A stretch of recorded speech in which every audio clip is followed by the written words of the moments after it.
আপনি হয়তো খেয়াল করেছেন যে মৃত্যুদণ্ডপ্রাপ্ত পলাতক সাবেক প্রধানমন্ত্রী শেখ হাসিনা তিনি একটি ঘোষণা দিয়েছেন, রয়টার্সে যে সংবাদটি এসেছে যে তিনি তার দলের নেতাকর্মীদের নিয়ে ডিসেম্বরের মধ্যে বাংলাদেশে আসবেন এবং আত্মসমর্পণ করবেন। এবং আমি দেখলাম আওয়ামী লীগের বিভিন্ন যে ফেসবুক পেজ আছে সেখানে লেখালেখি হচ্ছে যে আর্জেন্টিনার চেয়েও বেটার কামব্যাক হবে আওয়ামী লীগের। আবার প্রথম আলোতেই গতকাল বা তার আগের দিন একটি কলাম পড়ছিলাম যা শিরোনামটি এরকম, দেশে ঢুকতে এত অস্থির হলে তিনি পালালেন কেন।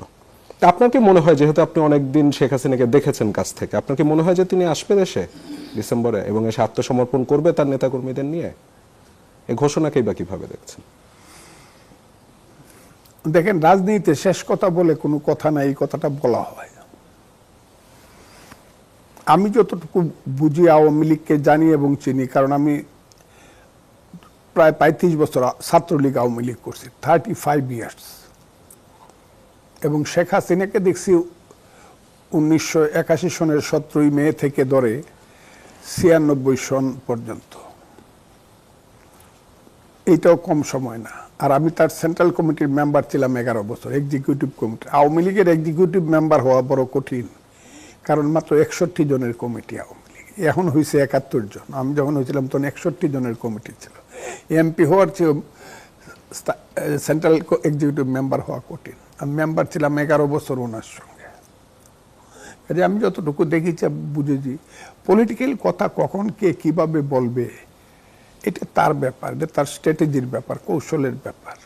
কিন্তু দেশ যদি এই প্রেক্ষাপটে থাকে এবং জনাব তারেক রহমানের নেতৃত্বে যদি দেশ ভালোভাবে চলে, এইভাবেও যদি চলে যেমন চলছে, তাতে আমার মনে হয় না শেখ হাসিনা এখানে আসতে পারবেন। প্রেক্ষাপট পরিবর্তন হওয়া ছাড়া ব্যক্তিগতভাবে উনি এসে হাজিরা দিবেন বা হাজির হবেন তার লোকজন নিয়ে ইন্ডিয়া থেকে, এটা আমার বিশ্বাসের মধ্যে আসে না।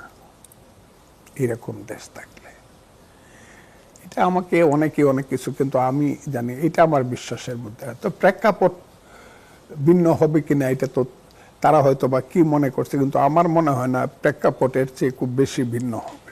কিন্তু উনি তো বলছেন যে আমি জানি আমার নামে মৃত্যুর পরোয়ানা আছে, আমাকে আসলে হত্যা করা হতে পারে, তারপরে আমি দেশে ফিরবো, কারণ দেশের মানুষই বিচার করবে বা দেশের মানুষ বুঝবে আমি ঠিক করেছি না ভুল করেছি, আত্মসমর্পণ করবে আদালতের কাছে এবং আদালত যে প্রহসনমূলক বিচার কার্য চালাচ্ছে সেটি প্রমাণ করবে, এমন সব কথাবার্তা বলছেন। ওনার এই কথাটা বাস্তবায়িত হলে that will take time, and the time will answer in time, not now, not December. ধরেন তর্কের খাতিরে ধরলাম যে তিনি আসলেন দেশে এবং এসে আদালত আত্মসমর্পণ করলেন, তার নামে অলরেডি মৃত্যুদণ্ডের রয়েছে। ইট ইজ নট ফিজিবল, এটা বাস্তব কথা না। তার মানে রাজনৈতিক সমীকরণ এখন যা আছে সেরকমই থাকবে বলে মনে হচ্ছে।